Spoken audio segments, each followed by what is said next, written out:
alumno del Magíster en Derecho Penal y Litigación de esta casa de estudio. Óscar ha participado activamente también en actividades de extensión, en la publicación también de una de las revistas que tenemos en conjunto con FMP. De hecho, el libro que hizo mención el profesor Rogerio, Óscar es uno de los coautores de los artículos que se encuentran allí presentes, y también va a participar en la revista que dirige el profesor André sobre las reformas procesales penales latinoamericanas.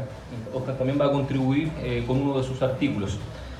Óscar va a exponer sobre los problemas actuales del delito de malversación de caudales públicos, así que es toda suya la palabra, don Óscar. Cuenta con 15 valiosos minutos para exponer. Gracias.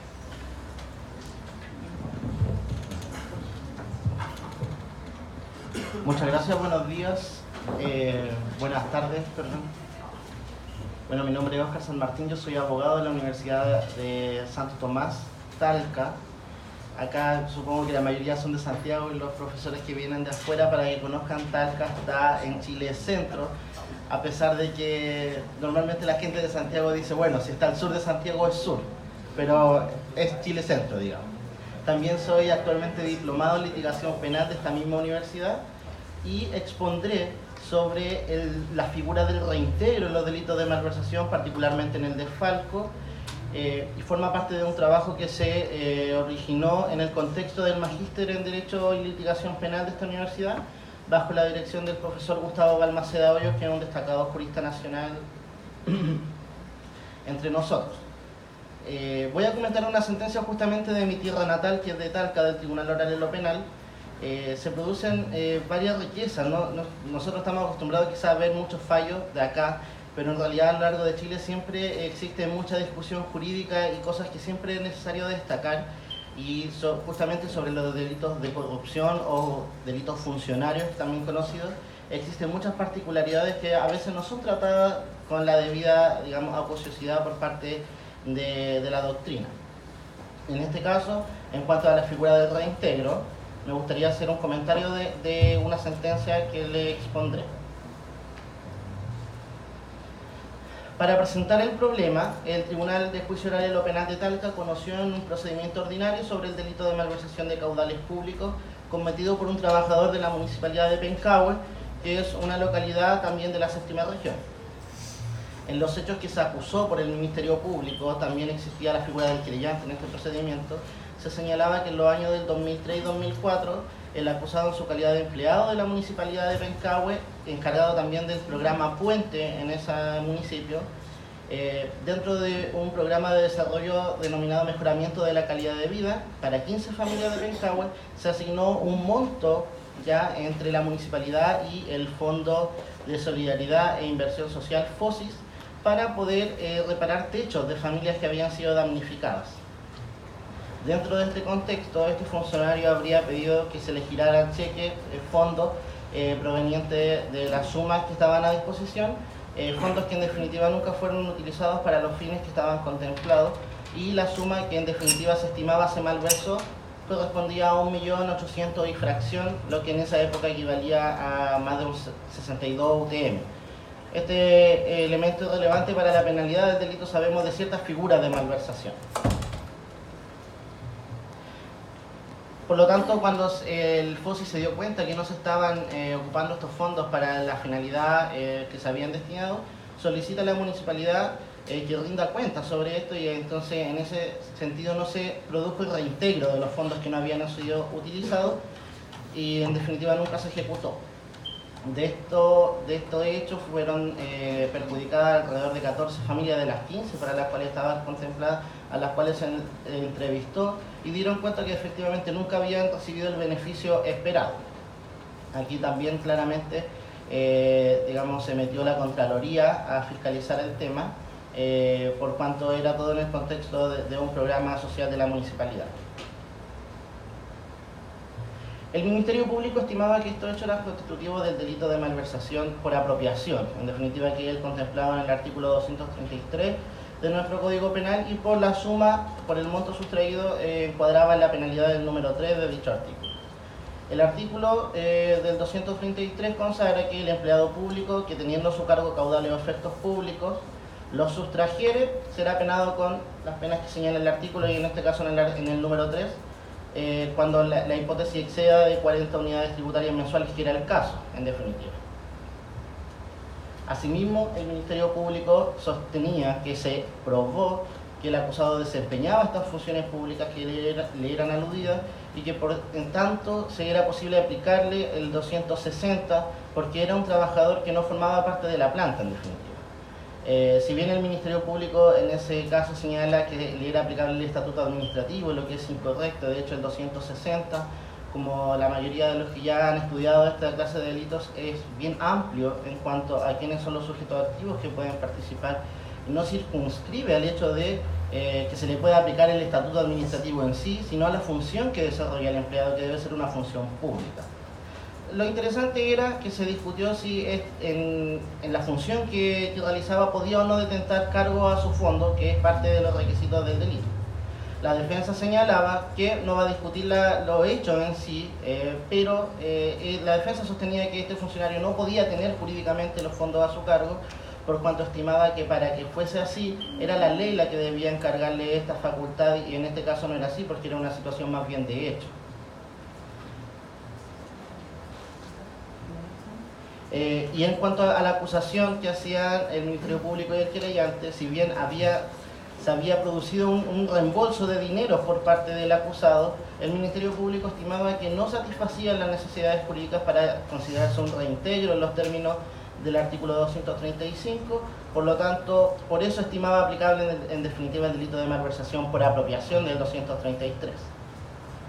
La defensa decía que ese reembolso claramente constituía reintegro para poder aplicar la figura del delito de desfalco, que tenía una penalidad inferior, y en subsidio señalaba que si no podía constituir un atenuante, que sería la de la reparación celosa del mal causado.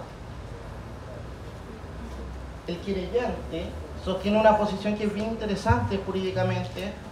que es respecto a la intención que debe tener quien hace el reintegro, en definitiva. Y el querellante señalaba que resulta necesario que el imputado haya tenido desde un principio la voluntad de restituir el dinero, lo que no era el caso. ¿Y en qué se fundaban en los hechos? En que decía que no tenía la voluntad de restituir por cuanto al momento de hacer la rendición de las cuentas presenta antecedentes falsos, boletas de honorarios fraudulentas, lo que en definitiva haría presumir que nunca tuvo la intención de devolver los fondos, y el querellante postulaba que la intención debía haber estado desde el comienzo de la acción y no en una etapa posterior, en definitiva. ¿Cuáles son los hechos que en definitiva el tribunal dio por acreditado a lo largo de este juicio? Señala que en el 2004 el acusado fue contratado por la Municipalidad de Pencahue y se le encargó en definitiva el proyecto del programa Puente. Durante el tiempo en que desempeñó sus funciones y en el contexto de este programa, que tenía asignado un monto de 3.950.000 pesos, él hace este giro que yo les comentaba y en definitiva nunca se aplica a los fines que estaban destinados. Con ocasión de estos hechos no se pudo ejecutar en forma total el proyecto para los cuales el FOSI había efectuado la aporta de 3 millones, razón por la cual dicho organismo requiere a la municipalidad que le rinda cuenta, y en ese momento se dan cuenta que el dinero no estaba simplemente. El artículo 235, que es el que consagra otra modalidad de malversación, que es la por distracción o desfalco, que también se conoce, señala que el empleado que con daño o entorpecimiento del servicio aplicare a usos propios o ajenos los caudales públicos sufrirá las penas que se señalan. Pero en el inciso segundo establece que si no se verifica el reintegro de estos montos, las penas van a ser las aplicables del 233, que es la malversación por apropiación y tiene una penalidad más alta.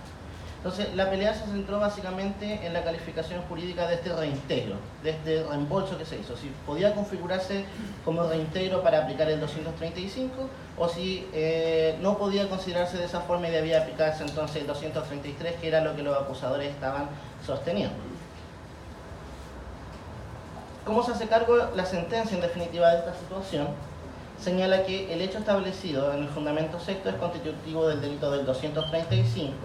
en relación con lo dispuesto al 260, toda vez que el agente en su calidad de empleado del municipio de Pencahue recibió caudales públicos para la ejecución del proyecto social y los aplicó para sí, causando con ello un daño al servicio por cuanto su proceder impidió que se ejecutara la obra respectiva, consumándose de este modo el hecho sin perjuicio de la posterior restitución que hubo. Se ha tenido en cuenta además que la contratación y función pública del acusado se encuadra en la hipótesis del 260, por cuanto él tuvo en definitiva a disposición los fondos fiscales. De ese modo se desestima la calificación propuesta por los acusadores, por cuanto el reintegro de la suma sustraída fue realizado con anterioridad a la fecha de formalización, y eso se estableció y nunca se discutió, digamos, por parte de los intervinientes. ¿Cuáles fueron en definitiva los puntos jurídicamente relevantes que se tuvieron en cuenta al momento de analizar estos hechos por parte del tribunal? Primero, la calidad de funcionario público, como veíamos que donde se aplicaba el 261. La naturaleza de los caudales malversados, la sustracción de los mismos, la no rendición y el perjuicio ocasionado, y en definitiva también el reintegro y su calificación. Para ponernos en contexto, el delito de malversación de caudales públicos se encuentra regulado en el título 5 del libro 2 del Código Penal. Parte de la doctrina plantea que en estos artículos tenemos un mismo delito y que cada una de las modalidades que plantean los artículos siguientes constituyen distintas hipótesis de malversación, mientras otra parte de la doctrina sostiene que son delitos independientes. En este contexto tenemos a don Mario Garrido Montt, que sostiene justamente que el delito de malversación se trataría de un delito de hipótesis múltiple y por lo tanto las penas corresponden según la hipótesis que se vaya desarrollando. Por el contrario, tenemos a los profesores Polito Mato y Ramírez, quienes señalan que el código contempla únicamente dos modalidades de malversación. La primera, a la que le denominan peculado, que sería la del 233 y 234, y la segunda sería la distracción o uso indebido de caudales o efectos públicos, o desfalco, como también se le denomina, que sería la hipótesis del 235. Respecto a los artículos siguientes que consagran otras modalidades de delitos funcionarios, si bien lo reconocen como delito independiente del delito de malversación en definitiva. Esta estructura nace cuando estaba en coautoría con el profesor Sergio Polito, pero lo mantienen incluso 10 años luego de que el profesor haya fallecido. En su nueva obra sigue manteniendo esta misma estructura sistemática en definitiva del delito, contrario a lo que sostiene el profesor Garrido Montt. La postura de este comentarista es que en definitiva el delito de malversación sí sería un delito de hipótesis múltiple y que encuadra las distintas hipótesis de los artículos, encontrándose por tanto el peculado dentro de la malversación culposa del 234, la distracción o desfalco del 235, la malversación por aplicación pública diferente del 236 y la negativa a un pago o entrega. Esta sistematización es la sostenida por Garrido Montt, pero también es apoyada por otros juristas nacionales como el profesor Balmaceda Hoyos. También Rodríguez Collao y Osandón Guido sostienen una sistematización prácticamente idéntica. Entonces, si estamos hablando de un mismo delito con hipótesis múltiple, cabe hacer una pregunta de cómo se diferencia la figura del 235 con la del 233. Para esto se han elaborado distintas tesis o teorías. La tesis subjetiva es la que planteaba la parte querellante en esta causa, que sostenía que debe estarse al ánimo inicial, ¿ya? Que al inicio del desarrollo del hecho él debía tener la intención de posteriormente restituirlo o por lo menos la intención de usarlo solo temporalmente. En cambio, la tesis objetiva, que es la mayoritaria entre nosotros, sostiene que la norma no hace alusión a ningún ánimo de reintegro, sino que este reintegro debe verificarse o no de forma objetiva. Por lo tanto, la distinción entre una figura u otra es simplemente si se produce o no este reintegro. Y tenemos la posición disidente del profesor Mañalich, que dice que la diferencia entre ambas figuras es mucho más profunda de lo que han venido tratando la doctrina anteriormente. Dice, no solo tenemos que enfocarnos en si se produjo o no el reintegro, sino que señala que el artículo 233 considera otro objeto material que no es lo contemplado en el 235. También señala que la calidad en que dichos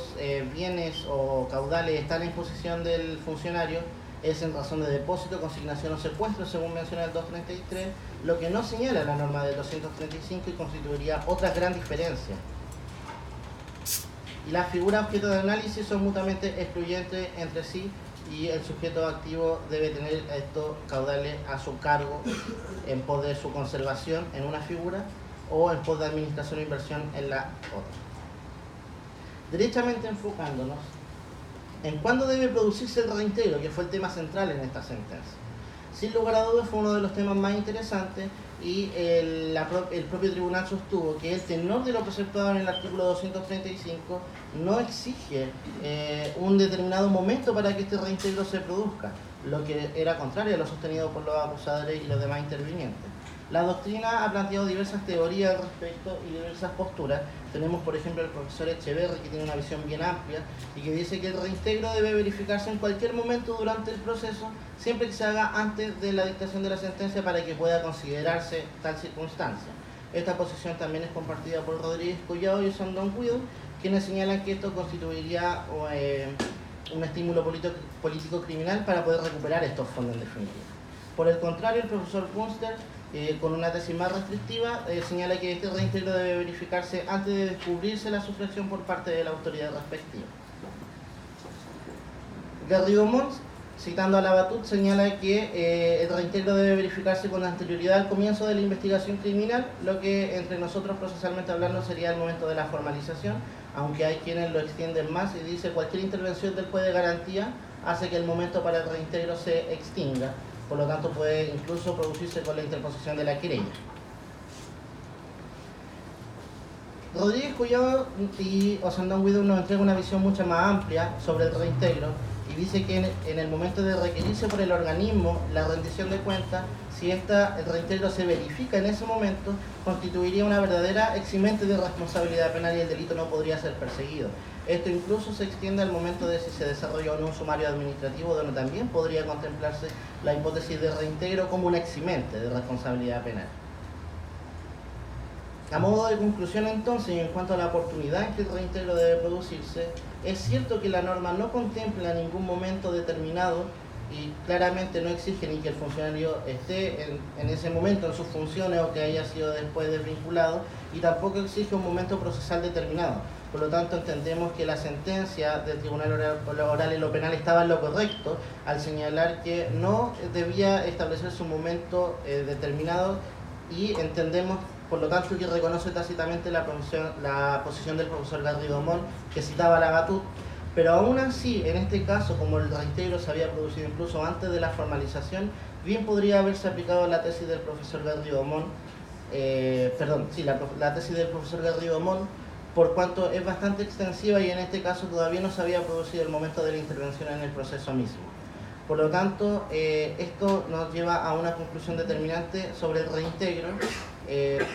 que entendemos que el Tribunal de Talca estaba en lo correcto y no debe exigirse este momento especial, sino que basta con que se produzca antes de la sentencia incluso, para que el tribunal pueda contemplar lo que era la posición que siempre ha venido planteando el profesor Echeverri respecto de estos asuntos. Muchas gracias por su tiempo.